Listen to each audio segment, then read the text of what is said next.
перспектива вообще в систематизации вообще каких-то вещей, которые касаются именно граждан Украины в Крыму? Я бы хотел с самого начала начать в отношении тех процессов, которые необходимы. Это вот деоккупация и реинтеграция. Процесс деоккупации – это больше геополитический процесс, но, естественно, мы как собственники территории, я имею в виду государство Украина, обязаны сделать ряд вещей, которые будут ускорять. Вот каких? Да, по порядку. Первое, значит, те граждане наши, которые завышаются практически в заручниках у оккупанта, мы должны работать с ними. То есть каждый день необходимо по документированию, в частности, паспортами гражданина Украины, дети рождаются, свидетельство о рождении, свидетельство о смерти, различные документы, которые касаются государства и тех органов, которые физически сегодня не могут находиться на временно оккупированной территории. Этот процесс постоянно идет.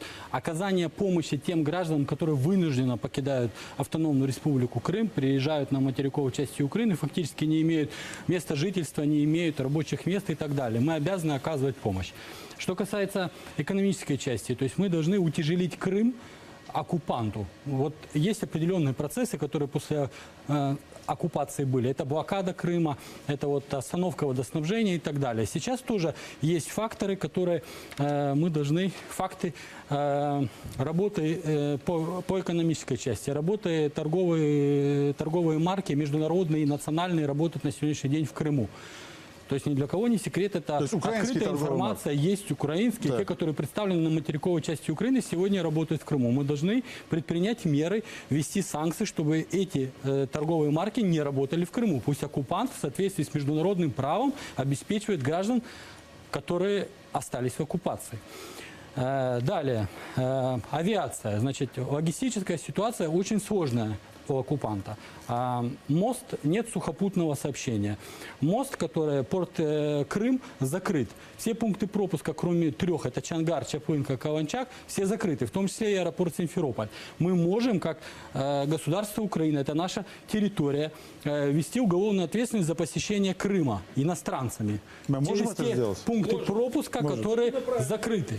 Далее, мы можем, вот я приведу некоторые цифры, 2000 рейсов в неделю самолетов в аэропорт Симферополь садятся еженедельно в летний период.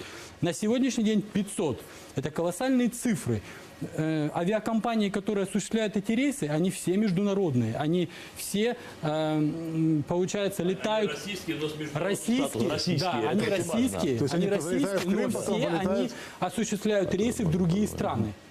Более того, они берут борта, самолеты, в лизинге у европейских компаний, обслуживаются у европейских компаний, имеют счета в европейских компаниях. То есть мы, как собственники территорий, должны предпринять ряд мер, в том числе через наших международных партнеров, чтобы эта авиакомпания, в частности, а их 43 российских авиакомпаний, другие туда не летают, перестали летать в Крым. Дальше это море, то есть порты. Все порты в Крыму закрыты.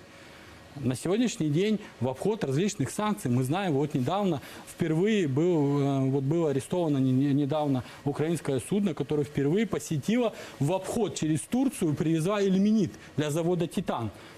Иллюминит – это сырье для двуокиси титана, которое производится, добывается на территории материковой части Украины. То есть мы, как собственники, должны эти меры предпринимать. Если мы их предпримем, оккупанту будет Крым невыносимо тяжелым.